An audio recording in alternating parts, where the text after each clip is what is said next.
He stood at my door with a notary and a grin. Not a nervous grin, a knowing one.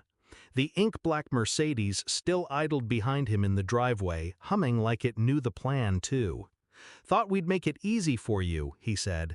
He was holding a folder, leather, monogrammed, too polished for a man 3 months into a marriage. My daughter's husband, Jordan, the one with perfect teeth and perfectly empty eyes. I looked at the notary, young, awkward, trying to look professional. She didn't belong in this. But I opened the door, slow, measured. "Come in," I said, because I wanted to see how he would try, because I already knew I wouldn't sign a damn thing. My wife died 4 years ago, ovarian cancer, quiet, cruel, left faster than she came. She left everything to me, the land, the lake house, the stocks she never told anyone she bought. The estate was worth just over $1.3 million. I told no one, not even my daughter. Grief makes you silent. But something else kept me that way. A cold sense, like the air was waiting to shift. Jordan arrived in her life 2 years later, handsome, smooth, a little too charming, a little too rehearsed. I tried to like him. I failed. He smiled too much when no one was looking, and never made eye contact when he said, "I love her." Still, I kept quiet. You don't warn people about poison. You just don't drink from the same cup. They married fast, too fast. I paid for the wedding. I gave a quiet toast. I watched him kiss her with his hand in his pocket. 2 nights after the ceremony, I saw him again, at a bar, with another woman. I didn't confront him. I paid the bartender cash to print me the security footage, took it home, filed it under "in case." Then the calls started. "Just checking in," he'd say.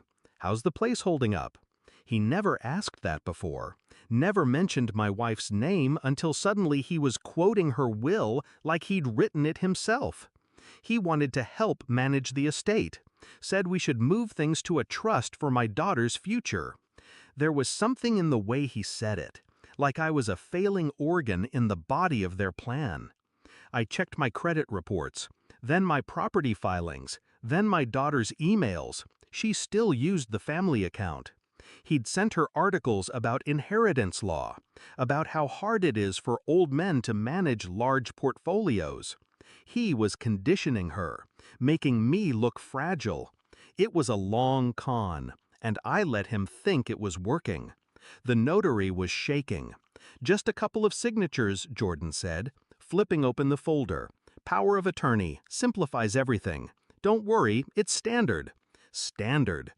I looked at the line where he had typed my name. Below it, the space where I was supposed to hand him the world my wife built. I didn't look up, just slid a separate folder across the table. "Read that first," I said. He opened it. First page, bar receipt, dated 2 nights after the wedding. Second, photo stills from the bar's cameras. Third, a background check. Turns out, Jordan wasn't Jordan.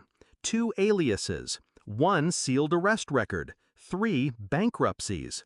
He stared at the pages like they were in a language he didn't understand. His smile dissolved. "This isn't not standard?" I asked. The notary stood.